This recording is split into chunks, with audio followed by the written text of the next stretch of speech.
glad we listened to my day's 15th story. Okay. ZZZ dev talk. And some people are saying there's 2.0 news here. Don't mind if I do. Better game? Hey, listen. I like ZZZ way more than HSR. You ain't wrong. All right, let's see. Zen the Zone Zero dev talk. Let's see what they have to say.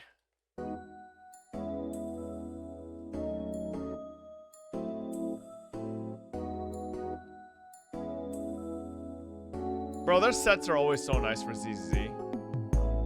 Hello everyone, I'm Wide.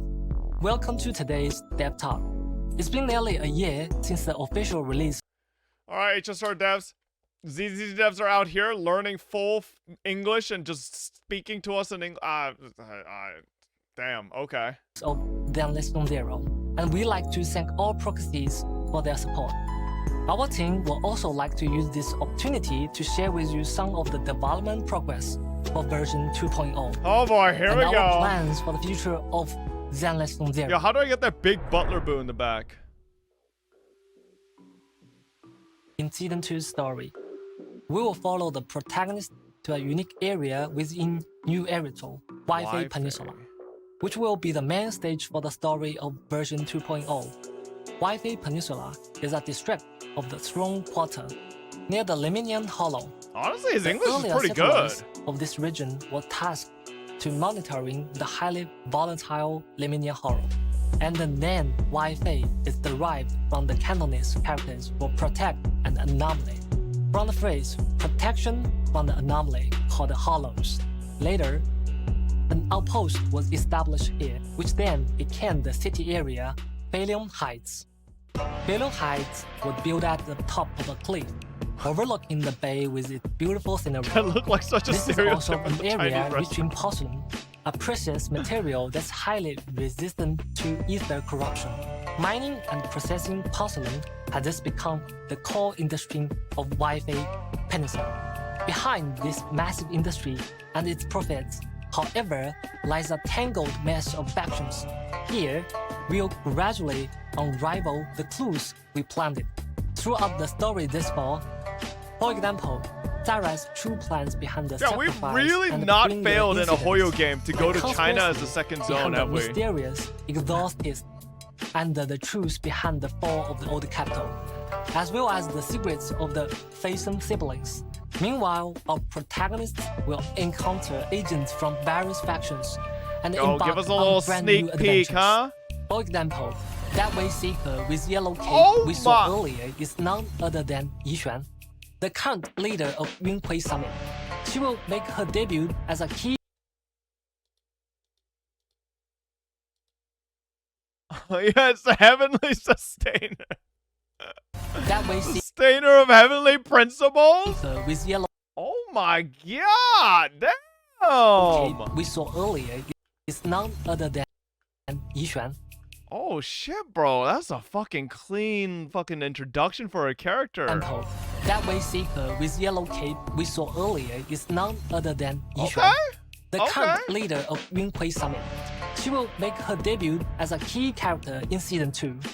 As the story unfolds, the protagonist Why do I feel like will she'll be gradually Miyabi tier? uncover her mysterious past and become a new disciple of Yunhui Summit. Yi Xuan will become our steadfast support and guide us in her craft. Oh, yeah, as why our did he say mentor, support? Surely he helping just us means explore support, the like not in hollows gameplay. directly. Like Beside Yi Xuan, lore who support. oversees Yunhui Summit, the defense forces Obo Squad that we all familiar with, as well as the previously revealed idol faction Angels of Delusion, will all be making their appearance in Season 2. We've prepared a okay. Season 2 teaser More trailer Obo Squad to be members. released on April 13th. More information about the various factions will Bro, also she be looks revealed great. then. I like her design.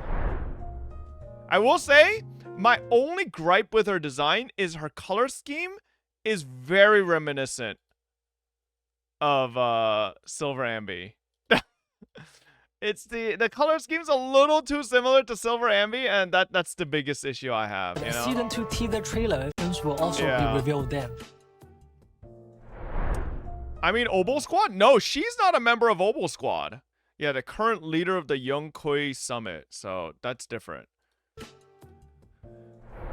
She's the original? Wait, that would be crazy if the reasoning why Ambi kind of looks like her maybe is because they were trying to clone her. That would be a crazy fucking twist, but I don't know. What if she has a skin? Bro, I wish with those fucking...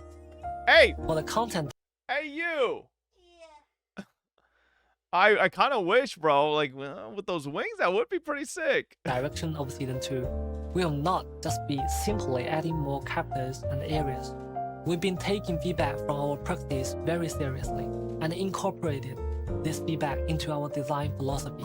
Okay. Making an adjustment from the ground up. I'll be sharing some of the results with you all during the program. The most noticeable change is in the map design. We've completely revamped the entire map experience and integrate the residential areas with compact zones at the system level, providing a more fluid and engaging gameplay experience. Are they making it like first? Let's talk about the design of the main city area, open world? Beilong Heights. We made the area much larger to ensure comprehensive city functionality while allowing for potential expansion in future versions, while also reducing loading times caused by scene transitions. The new daily system will also be designed to match the local culture and the customs of the Wi-Fi Peninsula area. That's cool. As a business-savvy video store owner, helping Yunhui Summit manage various aspects of Suibian Temple will also be a part of our new life. This new gameplay features management simulation elements and new features such as bamboo dispatch. No more management! Integrating residential areas with exploration areas and creating a smoother experience. Alright, I'm not gonna knock until I see it, you know? With the help and the careful maintenance of the proxies, Suibian Temple will gradually be restored to its former glory. Plus, various elements such as holes, scratch cards will take on new forms that match the not my scratch cards! The frequently mentioned let's see how they change it to. has also been resolved. They're gonna change it specifically for Heights. the region. Previously, due to a limitation in the underlying design, the video store that proxies see from outside along the street does not match the actual size of the video store from within. So, we need a loading screen to bridge the interior and the exterior of the store. In Beilong Heights, however, returning home is no longer a process that requires waiting. Additionally, no loading the screens pathway in Beilong Heights. for going into the building. The function area will be more concentrated, and the path to access each area will become more efficient and streamlined, ensuring that overall experience will become smoother and more fluid. That's cool. Next, let's take a look at the ancient ruins of the aerospace city, located within the Leminian Hollow. Although the aerospace city has long been devoured by the Hollow, the ether stable area at its edge is still being used to mine and produce porcelain. In version 2.0, we will begin our exploration of the Leminian Hollow from the edge of the aerospace city. With the past few versions as precious learning experience, its overall design will be more refined, with larger explorable areas, more robust systems, and more streamlined guidance. One distinct improvement is that after completing their training at Suibian Temple, the proxy siblings no longer needed to return to the video store to access the proxy siblings Suibian Temple. So originally you would have to accept the quest and then go and interact with the HDD and then explore into the mission and fight. But now training at Suibian Temple, the proxy siblings no longer needed to return to the video store to access the hollows through the HDD system. Okay, that's nice. Instead, they can now travel more conveniently between Beilong Heights and the aerospace city. The craft they will learn will also be of great help in their future hollow explorations. I'm very interested in how they're executing this. Oh, more quality of life? While we've added new areas, the travel system wasn't just simply expanded upon. In Season 2, we've redesigned the travel system, changing from the original sliding area selection. Anybody notice that they're saying, instead of like version 1, version 2, or like patch 1, patch 2. They're saying like season. I wonder why they're going with like oh wait, no, it makes sense. It's a video store. It's like shows and like it's the seasons of the show. Oh, okay. Yeah. System to a larger map. Yeah. We're also improving the UI experience. Yeah. Smart. We also added a mini-map to the interface, along with the navigation features. Okay, mini-map. Players can now select their destination more quickly and gain a clear understanding of new Eridu's geographical layout.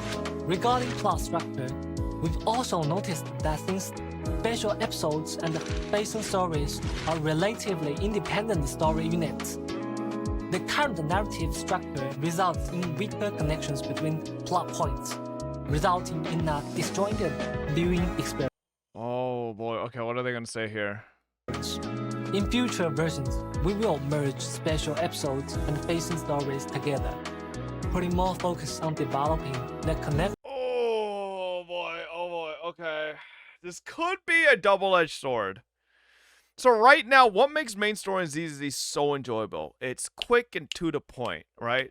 Generally, all of them are 2 to maybe 3 hours max, because they split the agent story separately. But if they merge them together, it could feel longer. But I think it depends on the execution, right? Because here's my thing. I don't think it matters how long a story is if they make it really fun through and through, right? You only feel a story is unbearable and long if it's ass, right? So if they make it good, then it could be fine.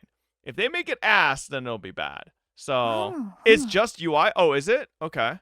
But I mean, they're saying they're putting more focus on developing the connections between the various agents and the main storyline. Between the various agents and the main storyline. We're also deepening the proxies. Maybe I'm misunderstanding. We'll just see. Also steadily update the main storyline with each version. I think they're talking about actually merging the stories. Compromise on its narrative quality. In addition to ongoing. Okay, they're saying they're not going to compromise on narrative quality. Has also been constantly exploring the idea of bringing Zenless Non-Zero to users on more platforms. What I can reveal right now is that Zenless Non-Zero is being prepared for launch on the Xbox platform. We'll share more info with everyone during the upcoming Xbox live stream. Okay.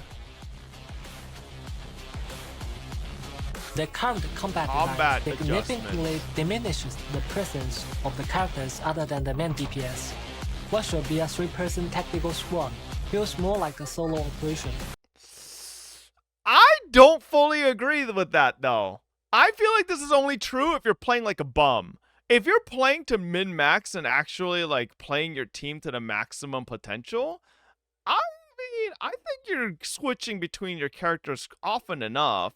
Miyabi exists. Bro, you say that, but even with Miyabi, you know, you still switch to... Okay, I mean, I guess Yanagi's screen time is just not that long. Alright, let's see what they say. So for the character combat design in Season 2, hope you had a great we will stream, enhance the Cherry Moo. functionality and performance of non-DPS characters. For example, when agents are switched out, they can still remain on field and contribute to combat. Thus, there's a visual indication of their combat performance, while not affecting the player's control of the on-field agent. Another possibility is adding new attack and defense mechanics for enemies. Specific moves might require specific counter strategies that require teamwork from different characters in your squad. Or in certain special combat areas, enemies can gain certain advantages through specific conditions. Of course, some of these are just preliminary ideas, while others might make an appearance in the version 2.0 so they're tossing program. around some ideas However, in terms of how to make other characters in the team worthwhile to swap in as well. Overall synergy between characters, elevating both combat and visual experience to the next level.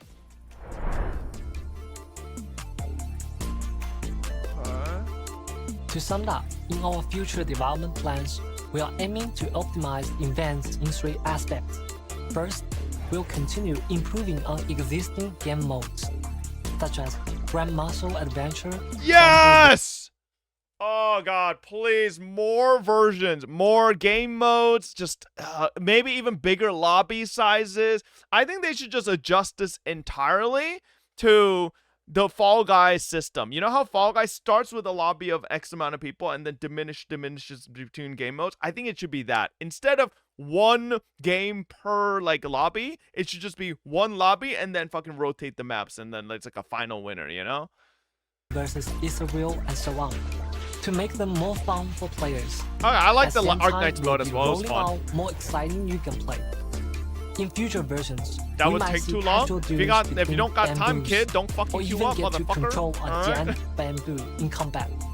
Besides events featuring our adorable bamboo, we will also introduce some slow-paced, relaxing events to enrich Proxy's everyday life outside of the main story.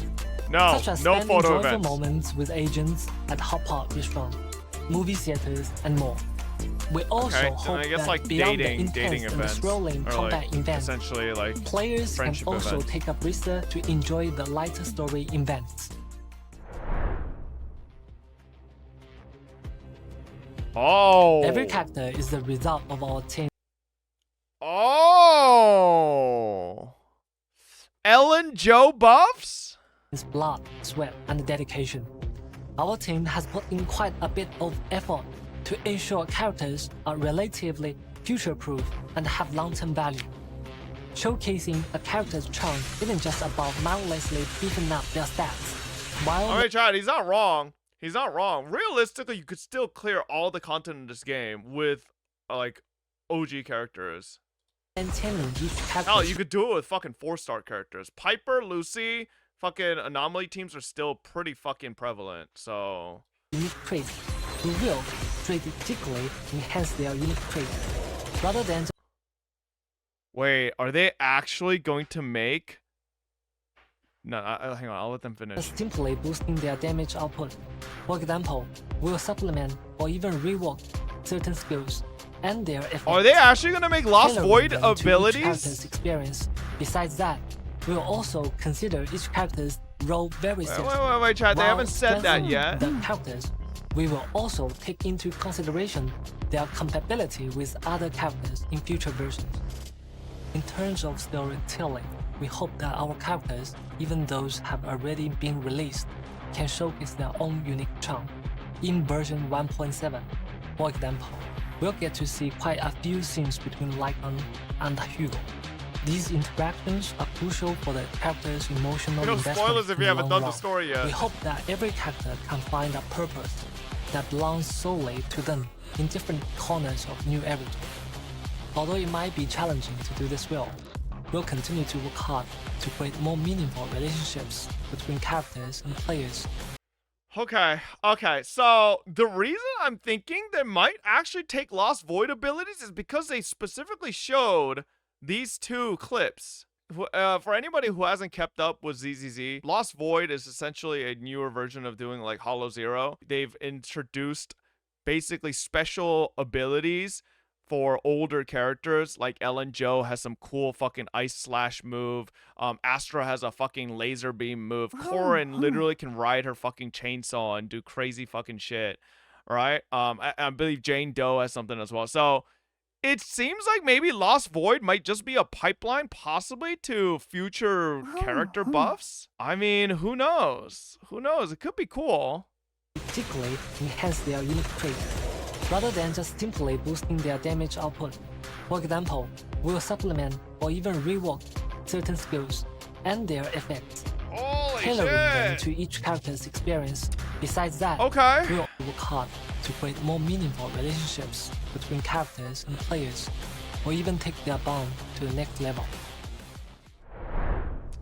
You think different dev teams in Hoyoverse ever just fucking like see this So stuff? they are that the buffing other... my M6 Jane Doe. Glad I chose to be a Do rat you think fucker. other Hoyoverse teams are within the same company ever just like look out the window and see what the other teams are doing? It's like, these sons of fucking bitches, like motherfuckers. Like the HSR teams over there being like, yo, hold up, man. Like we said we're gonna get to our rework. Give us a little time. Meanwhile, ZZZ just fucking pops out. It's like, yeah, hold up, look at these Lost Void abilities. We might do this. Like, it's like HSR was like, yo, motherfuckers, how about you let us fucking cook for a little bit before you steal our spotlight?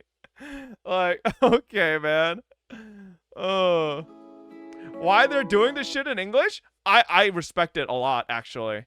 I think this is like the first live stream I've seen from a Chinese company where a developer is actually, the Chinese developer themselves is going out of the way to really actually say everything in English. If this was HSR chat, let's be honest, we would have just had fucking Xiao Jian as like 2 developers talking in Chinese the whole time and we'd be reading subtitles. Okay? All right? Like, this is, I love this. This is great, you know? And I think his English is actually pretty good.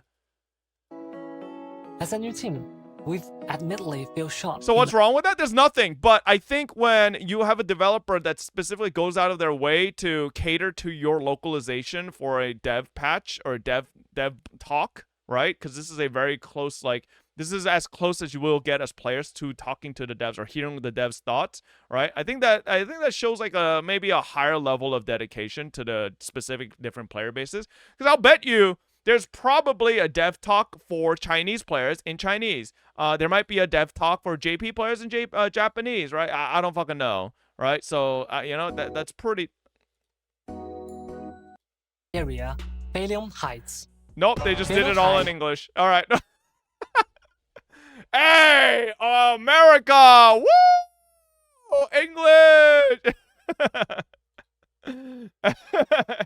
Well, hey, listen, I'll take the English win, all right? I'll take the English win, bro. I don't care.